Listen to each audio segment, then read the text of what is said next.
ಇಂದು ಮಹತ್ವದ ಸಭೆ ಇದೆ. ಮಂಡ್ಯ ರೈತರ ಚಿತ್ತ ಈಗ CWMA ಸಭೆಯತ್ತ ಇದೆ. ಕಾವೇರಿ ನೀರು ವಿಚಾರವಾಗಿ ಇಂದು ಹೈ ವೋಲ್ಟೇಜ್ ಮೀಟಿಂಗ್ ನಡೆಯಲಿದೆ.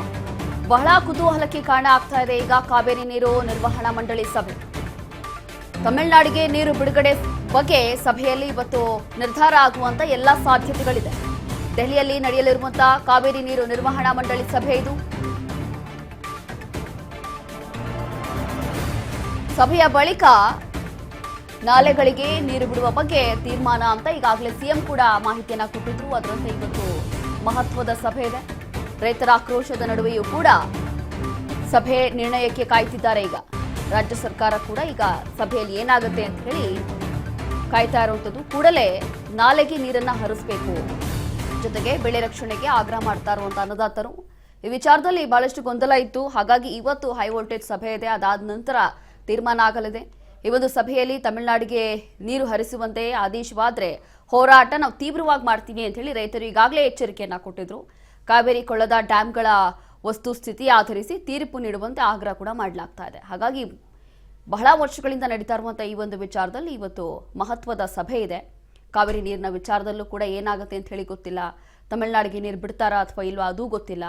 ಹಾಗಾಗಿ ಈಗಾಗಲೇ ಮೇಕೆದಾಟು ಯೋಜನೆ ವಿಚಾರದಲ್ಲಿ ಮೇಕೆದಾಟು ಯೋಜನೆಯನ್ನು ಆರಂಭ ಮಾಡಿಕೊಂಡಿದ್ದಾರೆ ಅನ್ನೋಂಥ ಒಂದು ಆರೋಪ. ಕಾರಣ ಏನು ಅಂತಂದ್ರೆ ಈಗಾಗಲೇ ಕೆಲಸ ಕಾರ್ಯ ಆರಂಭ ಆಗ್ಬಿಟ್ಟಿದೆ ಅಂತ.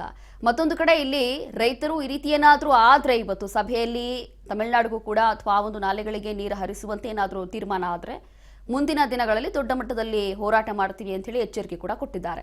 ಅದರಂತೆ ಇವತ್ತು ಬಹಳ ಕುತೂಹಲಕ್ಕೆ ಕಾರಣವಾಗ್ತಾ ಇದೆ ಈ ಒಂದು ಹೈ ವೋಲ್ಟೇಜ್ ಮೀಟಿಂಗ್. ತಮಿಳುನಾಡಿಗೆ ನೀರು ಬಿಡುಗಡೆ ಬಗ್ಗೆ ಸಭೆಯಲ್ಲಿ ನಿರ್ಧಾರ ಆಗುವಂತ ಸಾಧ್ಯತೆ ಇದೆ ಆಲ್ಮೋಸ್ಟ್. ಹಾಗಾಗಿ ದೆಹಲಿಯಲ್ಲಿ ಇವತ್ತು ಈ ಒಂದು ಕಾವೇರಿ ನೀರು ನಿರ್ವಹಣಾ ಮಂಡಳಿ ಸಭೆ ನಡೆಯುತ್ತೆ. ಅದಾದ ನಂತರ CWMA ಸಭೆಯಲ್ಲಿ ಏನ್ ನಿರ್ಧಾರ ಆಗುತ್ತೆ ಅಂತ ಹೇಳಿ ಬಹಳಷ್ಟು ಕುತೂಹಲ ಇದೆ. ರೈತರ ಆಕ್ರೋಶದ ನಡುವೆಯೂ ಕೂಡ ಸಭೆಯಲ್ಲಿ ಏನ್ ನಿರ್ಧಾರ ಆಗುತ್ತೆ, ಯಾರ ಪರವಾಗಿ ಈ ಒಂದು ತೀರ್ಮಾನ ಆಗುತ್ತೆ ಅನ್ನುವಂಥ ಕುತೂಹಲ ಈಗ ಇದೆ. ಕೂಡಲೇ ನಾಲೆಗಳಿಗೆ ನೀರನ್ನ ಹರಿಸಿ ಬೆಳೆ ರಕ್ಷಣೆಗೆ ಆಗ್ರಹ ಮಾಡುವಂತೆ ಅನ್ನದಾತರು ಆಗ್ರಹ ಮಾಡ್ತಿದ್ದಾರೆ. ಮತ್ತಷ್ಟು ಡೀಟೇಲ್ಸ್ ಕೊಡ್ತಾರೆ ನಮ್ಮ ಪ್ರತಿನಿಧಿ ಪ್ರವೀಣ್. ಈಗ ಈ ಒಂದು ಸಭೆಯಲ್ಲಿ ಹೈ ವೋಲ್ಟೇಜ್ ಸಭೆಯಲ್ಲಿ ಏನಾಗಬಹುದು? ಈಗಾಗಲೇ ರೈತರು ಕೂಡ ಒಂದು ರೀತಿಯಾಗಿ ಎಚ್ಚರಿಕೆ ಕೊಟ್ಟಿದ್ದಾರೆ. ಅಂತಂದ್ರೆ ತಮಿಳುನಾಡಿಗೆ ನೀರೇನಾದ್ರೂ ಬಿಡ್ತೀವಿ ಅಂತ ಹೇಳಿ ಈ ಸಭೆಯಲ್ಲಿ ನಿರ್ಧಾರ ಆದ್ರೆ ನಾವು ಹೋರಾಟ ಮಾಡ್ತೀವಿ ಅಂತ. ಇನ್ನು ಸಭೆಯಲ್ಲಿ ಏನಾಗಬಹುದು? ಮಂಡ್ಯ ರೈತರ ಚಿತ್ತ ಈಗ ದೆಹಲಿಯತ್ತ ಅನ್ನೋ ಹಾಗೆ ಏನು CWMA ಮೀಟಿಂಗ್ ಇವತ್ತು ಏನು ದೆಹಲಿಯಲ್ಲಿ ಇರುವಂತದ್ದು. ಈಗ ಕಾವೇರಿ ನೀರು ನಿರ್ವಹಣಾ ಪ್ರಾಧಿಕಾರ ಈಗ ಏನು ತಮಿಳುನಾಡು ನೀರು ಬಿಡಬೇಕು ಅನ್ನೋ ಒಂದು ಖ್ಯಾತಿಯನ್ನು ತೆಗೆದಿದೆ. ಆ ಒಂದು ವಿಚಾರವಾಗಿ ಈಗ ಅಲ್ಲಿ ಒಂದು ಮೀಟಿಂಗ್ ಅನ್ನ ಆಯೋಜನೆ ಮಾಡಲಾಗಿದೆ. ಈ ಒಂದು ಆ ಮೀಟಿಂಗ್ ನ ಆಯೋಜನೆಯಲ್ಲಿ ಯಾವ ರೀತಿಯ ನಿರ್ಧಾರವನ್ನ ಕೈಗೊಳ್ತಾ ಇರೋದನ್ನ ನಾವು ಕಾದ್ ನೋಡ್ಬೇಕು. ಯಾಕಂತಂದ್ರೆ ಇಲ್ಲಿ ರಾಜ್ಯ ಸರ್ಕಾರ ಪ್ರಸ್ತುತವಾಗಿ CWMA ಮುಂದೆ ಯಾವ ರೀತಿಯ ವಾದವನ್ನ ಮಂಡನೆ ಮಾಡ್ತಾರೆ ಅದ್ರ ಮೇಲೆ ಈ ಒಂದು ನಿರ್ಧಾರ ಇರುವಂತದ್ದು. ಯಾಕೆಂದ್ರೆ ಸಾಕಷ್ಟು ರೈತರು ಈಗಾಗಲೇ ಜಮೀನಿಗೆ ನೀರು ಕೊಡ್ಲಿಲ್ಲ ಅನ್ನೋ ಒಂದು ವಿಚಾರಕ್ಕೆ ಅಹೋರಾತ್ರಿ ಪ್ರತಿಭಟನೆಯನ್ನ ಮಾಡ್ತಾ ಇರುವಂತದ್ದು. ಮತ್ತೆ ನಿರಂತರವಾಗಿ ಪ್ರಗತಿಪರ ಸಂಘಟನೆ ಇರ್ಬೋದು, ಹಲವು ಸಂಘಟನೆಗಳು ಈ ಒಂದು ಪ್ರತಿಭಟನೆಯಲ್ಲಿ ನಿರತರಾಗಿದ್ದಾರೆ. ಹಾಗಾಗಿ ಈಗ ಏನು ಮಧ್ಯಾಹ್ನದ ವೇಳೆಗೆ ಈ ಒಂದು ಸಭೆ ನಿಗದಿಯಾಗಿದೆ ಅನ್ನೋ ಒಂದು ಮಾಹಿತಿ ಇದೆ. ಆ ಸಭೆಯಲ್ಲಿ ಯಾವ ರೀತಿಯ ನಿರ್ಧಾರವನ್ನ ಕೈಗೊಳ್ತಾ ಇರೋದನ್ನ ಕಾದ್ ನೋಡ್ಬೇಕು. ಏನಾದ್ರೂ ಸಭೆಯಲ್ಲಿ ಏನಾದ್ರು ವಿತೃಪ್ತವಾಗಿ ಏನಾದ್ರು ತೀರ್ಪು ಬಂದ್ರೆ ಅಂದ್ರೆ ತಮಿಳುನಾಡಿಗೆ ನೀರು ಬಿಡ್ಬೇಕು ಅನ್ನುವ ಒಂದು ಮಾಹಿತಿ ಏನಾದ್ರು ಹೊರಬೀಳ್ತು ಅಂತಂದ್ರೆ ಮಂಡ್ಯ ಜಿಲ್ಲೆಯಾದ್ಯಂತ ಬೃಹತ್ ಪ್ರತಿಭಟನೆಗೆ ಎಲ್ಲಾ ರೈತ ಸಂಘಟನೆಗಳು ಮುಂದಾಗಿರುವಂತದ್ದು. ರೋಶ್ನಿ, ಇನ್ನು ಸಭೆಯಲ್ಲಿ ಇಫ್ ಇನ್ ಕೇಸ್ ಆ ರೀತಿ ಏನಾದ್ರೂ ನಿರ್ಧಾರ ಆದ್ರೆ ರೈತರಿಗೆ ಹೋರಾಟ ಮಾಡೋದೊಂದು ಬಿಟ್ಟು ಇನ್ನು ಬೇರೆ ಆಪ್ಷನ್ ಏನಿದೆ ಅವರಿಗೆ? ಕಾರಣ ಏನು ಅಂತಂದ್ರೆ ಸಭೆಯಲ್ಲಿ ಆತರ ನಿರ್ಧಾರ ಆಗೋದ್ರೆ ಮತ್ತೆ ರಾಜ್ಯ ಸರ್ಕಾರ ಏನ್ ತಾನೇ ಮಾಡ್ಲಿಕ್ಕೆ ಸಾಧ್ಯ ಆಗ್ಬೋದು ಅಂತ. ರೋಷಿಣಿ, ಒಂದಷ್ಟು ಜನ ರೈತರು ಈ ಒಂದು ವಿಚಾರವಾಗಿ ತೀವ್ರವಾಗಿ ಏನು ಸರ್ಕಾರವನ್ನ ತರಾಟೆಗೆ ತೆಗೆದುಕೊಳ್ತಾ ಇರುವಂತದ್ದು. ಯಾಕೆಂತಂದ್ರೆ ಒಂದಷ್ಟು ವಿಚಾರಗಳನ್ನ ಮುಖ್ಯಮಂತ್ರಿಗಳ ಗಮನಕ್ಕೆ ತರುವಂತ ಪ್ರಯತ್ನವನ್ನ ರೈತರು ಮಾಡ್ತಾ ಇದ್ದಾರೆ. ಯಾಕೆಂತಂದ್ರೆ ಹೇಳಿ ಕೇಳಿ ಮುಖ್ಯಮಂತ್ರಿ ಸಿದ್ದರಾಮಯ್ಯ, ಮುಖ್ಯಮಂತ್ರಿ DK ಶಿವಕುಮಾರ್ ಅವರು ಬಂಗಾರಪ್ಪರವರ ಶಿಷ್ಯ.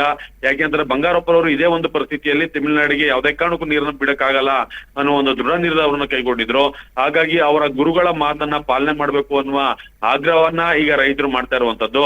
ಜೊತೆಗೆ ಏನು ಕಳೆದ ಹಿಂದಿನ ಮುಖ್ಯಮಂತ್ರಿಯೊಬ್ಬರು ಏನು ನಮ್ಮ ಮಂಡ್ಯ ಜಿಲ್ಲೆಯ ರೈತರಿಗೆ ಉರುಳಿ ಚೆಲ್ತೀನಿ ಅನ್ನೋ ಒಂದು ಮಾತನ್ನು ಹೇಳಿದ್ರು. ಆದ್ರೆ ಇವರು ಅದೇ ದಾಟಿಯಲ್ಲಿ ಹೋಗ್ತಾ ಇದ್ದಾರೆ ಅನ್ನೋ ಒಂದು ರೀತಿಯಲ್ಲಿ ಏನು ರಾಜ್ಯ ಸರ್ಕಾರದ ವಿರುದ್ಧ ಮತ್ತೆ ಮುಖ್ಯಮಂತ್ರಿಗಳ ವಿರುದ್ಧ ಆಕ್ರೋಶವನ್ನ ವ್ಯಕ್ತಪಡಿಸಿದ್ದಾರೆ.